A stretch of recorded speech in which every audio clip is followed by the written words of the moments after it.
Hello there, Eddie here again. Today I'll show you how to properly replace a worn out or missing power base foot on the Edhard P-4024. Now, the only tool you will need to repair the power base foot is a Phillips screwdriver. Do not use any power tools for this repair. Before we move forward, remove the thumb screw and safety clamp from the top of the power base.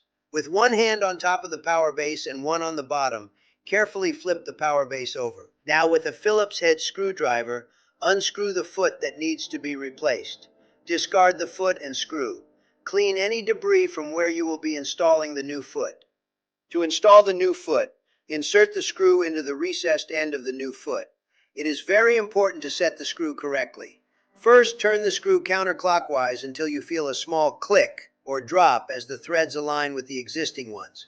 Then turn the screw clockwise until the foot is flush with the black power base. Try spinning the foot by hand. If it still spins, tighten the screw some more. Continue doing this step until the rubber foot does not spin by hand. Once all of the screws have been tightened, turn your power base right side up using both hands. Now line up the hole on the trip arm to the hole on the trip arm support and slip the trip arm pin into place. Next, fasten the safety clamp with the thumb screw on top of the power base.